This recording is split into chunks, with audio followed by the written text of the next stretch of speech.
Hi, this is Roger. Thanks for dropping by on a very early Sunday morning. It's only just got light, but I got a very busy day, so I need to get, if I'm to get this posted as a Sunday morning chat, then I need to get on with it. First subject, big thank you to everybody who spell checked my talk for me. I do feel a little bit guilty because I didn't let people know, but as I played that talk back, because obviously it's a silent video presentation, and I recorded the soundtrack and added it in. The idea being that those would be the sort of words I'll use when I do it for real. But as I was going through that process, it dawned on me there's an awful lot of text, yeah? And for people sitting watching, you know, do they really want somebody reading from the screen when they can do it perfectly well themselves? And many years ago, when I used to do IT presentations, I was always told if you put text up on the screen, people will read it and stop listening. I should know that. Anyway, so changes coming up for that talk. A lot of the text is coming out and some of the subjects are coming out. I kept forgetting to think of my main theme, which is, you know, my beginner's tale, how I got to where I am, where I started and all that stuff, and then move on to the types of orchids that are readily available. So what the hell are all those odontoglossums doing in there? You're not going to find them in supermarkets and places. So there's whole sections are going to come out.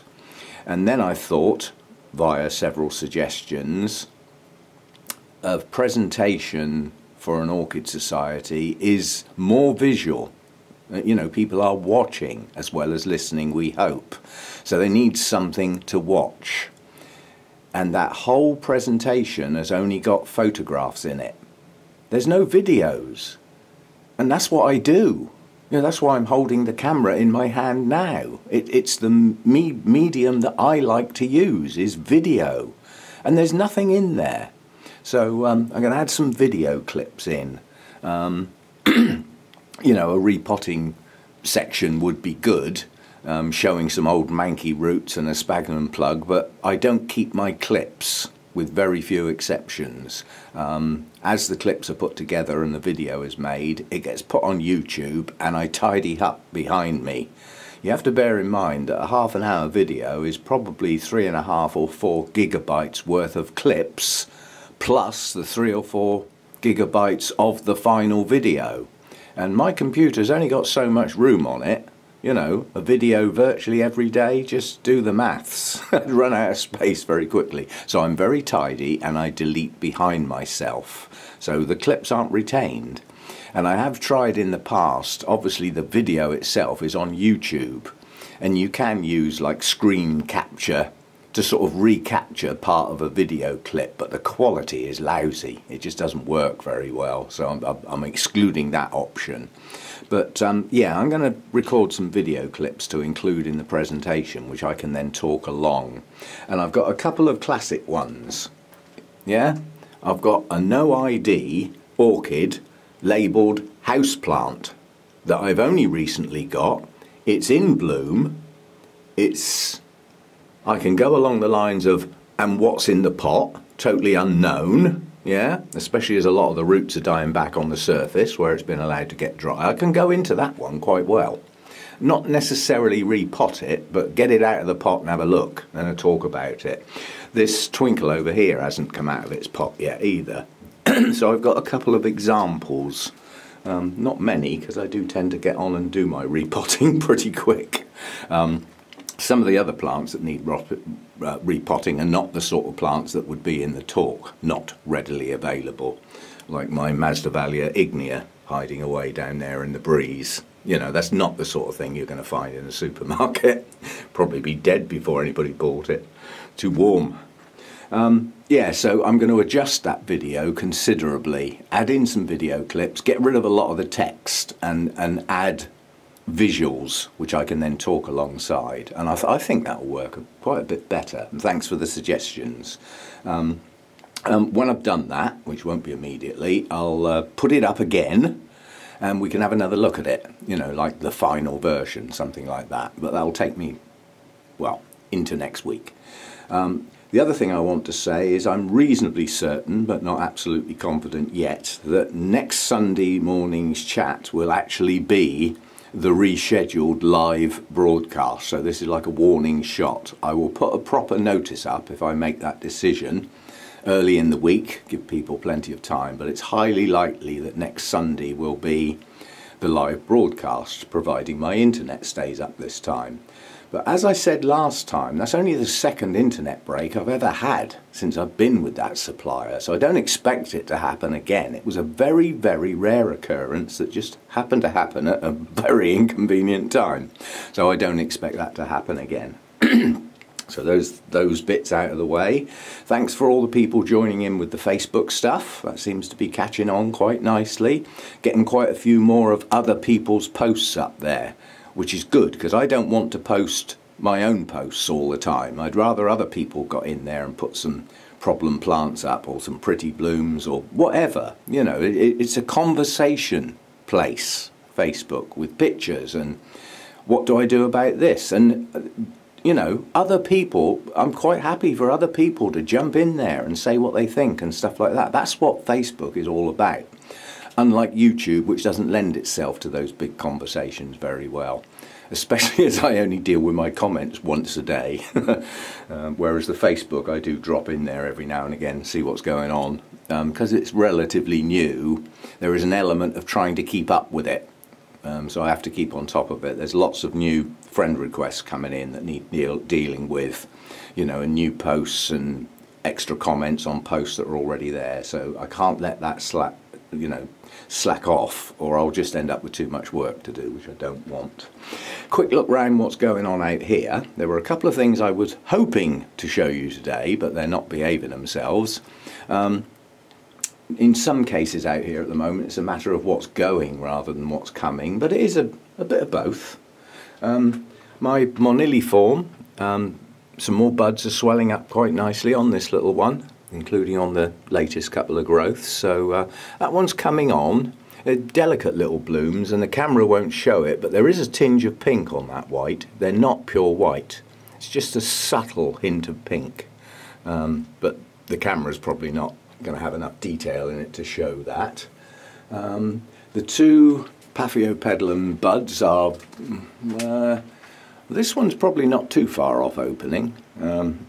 Probably a week or more for that one. They are rather slow after all, Mr. Slow. My nobly typed Spring Dreamer pollen, which is Kiki's in fact, so I don't want to leave these blooms on there too long. I don't want to make the plant struggle. What I want it to do is start growing new canes as early as possible so that they can get a full season's growth on them. But Spring Dreamer pollen comes and goes with the pink bits. Yeah, sometimes these open virtually pure white, and other times the pink's quite heavy on the tips. This is about in the middle somewhere, so it's got the pink bits on, but they're not very dominant. The other one, which is right up the back there, in amongst the dead leaves off the long cane dendrobiums, that one's opened as well. So next time I water this shelf, I'll get that one out of the back there and bring it somewhere where we can at least see it for a week or two. But as I said, I don't want to leave the blooms on there too long. I don't want to strain the plant, as they say. What else? This flipping Latoria type down here, it's getting there, but it still isn't open. Let's see if I can get it out. It's coming. It's nearly there. So we can get a hint of what's to come. But several other people have said that their Latoria buds just don't seem to want to open. And all I can guess, without true knowledge, is that it's because they are opening in the winter. And quite honestly, it's too cold for this plant out here at the moment. This needs to stay warmer. So it could be that the lack of temperature is withholding the opening of the buds. But, you know, it's at least starting to play ball now. Let me just dump that somewhere. Put that back later. So that's that one. The Zygopetalum, first bud, looks like it's going to open very soon. It's cracking. That's my expression. It's cracking. It's odd. It's not very often this happens with an orchid spike. The first bud to open is not the first bud on the spike. But they will all open relatively soon. This one, and this one will be open relatively close together within a couple of days, and then these two will follow on. The spike on the other one doesn't look like it's going to have many blooms, maybe 2. Not a very good spike on that one. What else? I don't think there's anything else about to open. Stuff going over. The first spike on the big cattleya up in the roof there is finally giving up.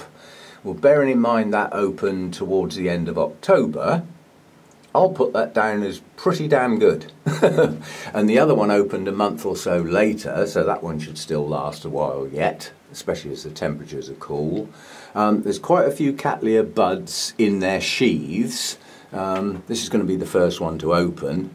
And on the other side of this plant is another set. I don't know whether I can point. So I'm trying to look at the screen and see what I'm doing. Yes, there's another one over there with the buds breaking out of the sheath. This one looks as though it's got about 9 buds on it. Something like that. So that will be quite a show. Nice bright orange one, that one to come. And several of the other cattleyas, the buds are pushing in their sheaths, but they haven't broken out the top yet. So there's going to be a reasonable amount of cattleyas to come over the next couple of months, which is good. My little Cattleya cernua is still hanging in there. And you have to bear in mind that that got its special award at our Christmas do, which was something like the 16th of December. So these are lasting reasonably well. I bet you anything if this had bloomed in the summer they wouldn't have lasted that long. There's something about these cooler temperatures that make the blooms last better. But in some cases the cooler temperatures are not doing the plants any good at all. Things like my Psychopsis and the Phalaenopsis and some of the others in here, the Latoria type dendrobiums, the Phalaenopsis type dendrobiums, they just don't like this cool temperatures. They just aren't getting on so well. But the way they respond is to just slow down and in some cases virtually stop growing. They don't die, they'll hang in there, providing they're not got soaking wet. You have to bear in mind, if a plant slows down and virtually stops growing due to low temperatures, it's not going to need the water and feed because it's not growing. So, you know, the doom of some orchids that like to stay warm is to not keep them warm and keep them wet. You do the combination of the two, they're probably going to go down. So you take care with lower temperatures if that's what you've got. If you haven't, then you don't need to worry about it. What else is going on? The Brassivola little stars buds are starting to show now. I've got 3 spikes on that, I think, maybe 4, and it's starting to push new growths and get a better root system going, so that one's coming on. My tiny twinkle up there that's mounted has opened. That's a white one and a very small version of a twinkle. It's like, well, it's all in the name, you know, tiny twinkle. It's a miniature version of a twinkle, so it's a very small oncidium. Blooms are identical to normal twinkle blooms, yes, but smaller.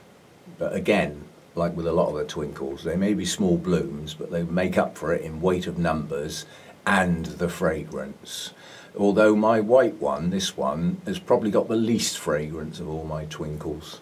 So, but anyway, most of the twinkles are open now. The only one that isn't is the one up the back there, the yellow one. But the buds are showing their colour now, so it won't be too long before that one comes out.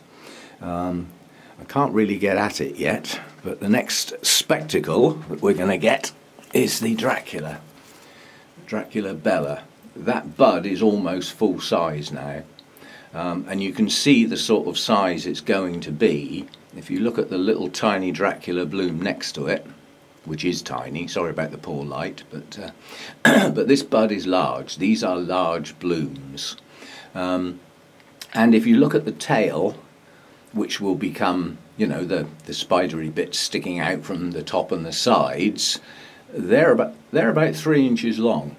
So when this bloom opens, it's going to be about 6 inches across. These are big. Looking forward to that one. and I'm desperately trying not to knock the bud off this time like I did with the last bud. Oh, I was so annoyed when I did that. You know, especially it was swelling up nicely. It was probably going to open in a week or two. I just donked it trying to water it, knocked it, and it just cracked off the stem basically. But I'm being ultra careful this time. I'm determined to get that bud to open. So that's coming on. And that the Cymbidium buds are showing nicely now, so that spike's going to push on now. I'll probably have to get a stake on that soon just to make sure it grows upright. And that's not because I want it to grow upright, it's because if it arches over, it's going to get knocked. It will just take up width instead of height. Whereas if I can train it vertical now before the buds set, and get it to grow upright, then when the buds open, they'll all be up the same way, and they'll have a nice aspect, you know, without the lip pointing upwards and daft things like that. So I'll get that one staked soon. That'll make it look a bit better. I don't think there's anything else new. I think there's any new spikes or buds.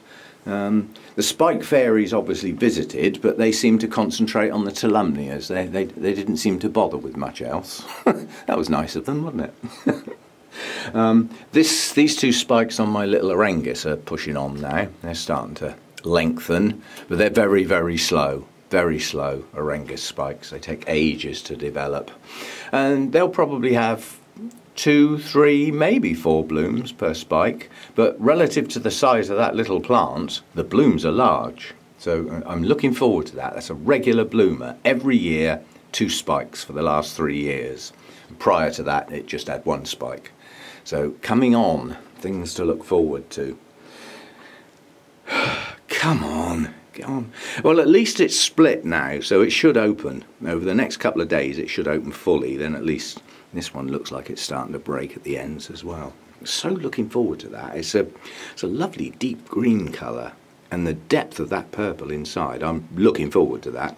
But like a lot of Latorias, the spotting on the petals and sepals tends to be a much stronger colour on the back of the plant, or what will be the back if it opens properly. If you look at this twisted one here, the spots on the outside are deep purple, but on the inside they're like a shadow, yeah, sort of showing through. And a lot of Latorias are like that.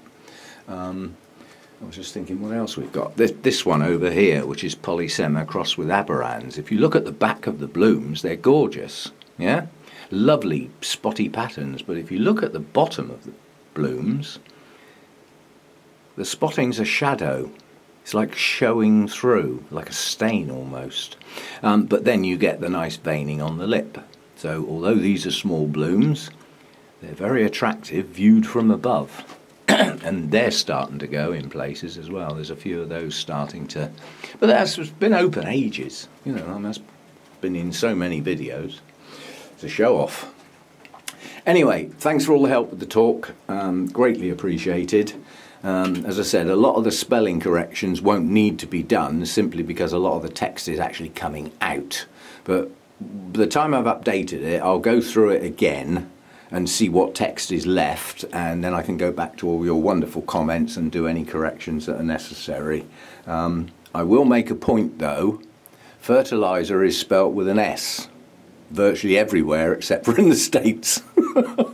And you have to bear in mind this talk is going out to an English audience, so I need to work with the English spellings. But you know, there are differences. Neither is wrong, neither is right.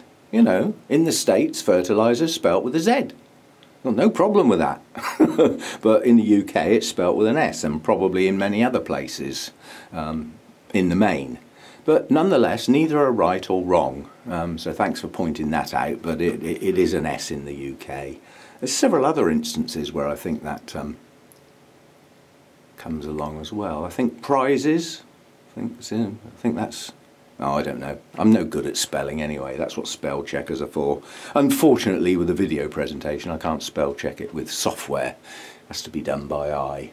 But thanks for all your help with that. It's greatly appreciated. And I'm sure, as a consequence, that when it's finally done and I put the final version up, it's going to be a much more polished and reasonable presentation.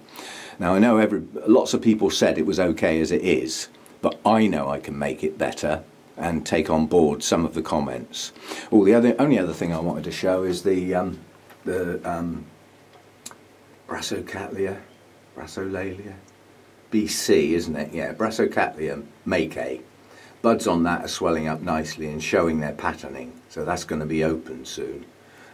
You can actually see the spotting and that on the back of the sepals, so those won't be too long. They're not huge Cattleya type blooms, but they're very colourful, very, very attractive. So it's probably one of my favourites. And once this plant gets going, because it is pushing up a lot of new growth and roots, you know, next time this gets to blooming, which does tend to be winter time in the main, it should be quite a mass blooming next time round. It's still establishing itself at the moment. It's still sort of getting a hold and getting going. But it's getting there, that's the main thing. Okay, so I'll leave it at that. As I said, I've got work to do today. Not all in here, but I've got things to do. And I need to get this posted. So thanks for dropping by. And, you know, yet again, thanks for all the help with the talk. It's a pity none of you will be there to actually see it for real. Still, that's how it goes. I mean, it's quite, you know, compared with YouTube, the Orchid Societies are a very limited audience. Very limited. You know, there's a set membership. They don't all come to all the meetings. You know, you get whoever turns up on the day, and very elderly in a lot of cases. So, you know, stuff like the internet, and I mean, some of the people at the Orchid Society haven't even got a mobile phone or an email address. You know, there's some very elderly people in there that just don't have anything to do with modern technology in any shape or form. Quite happily, you know, they're quite happily dealing with their plants, chatting to people, and using books.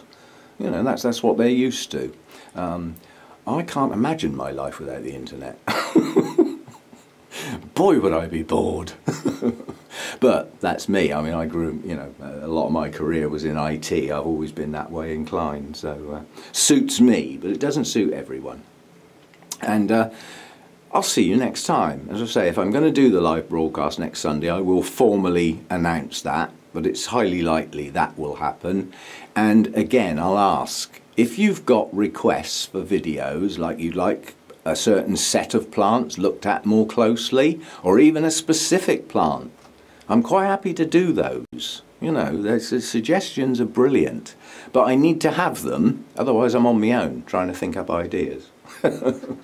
And I'll see you next time. Thanks for dropping by.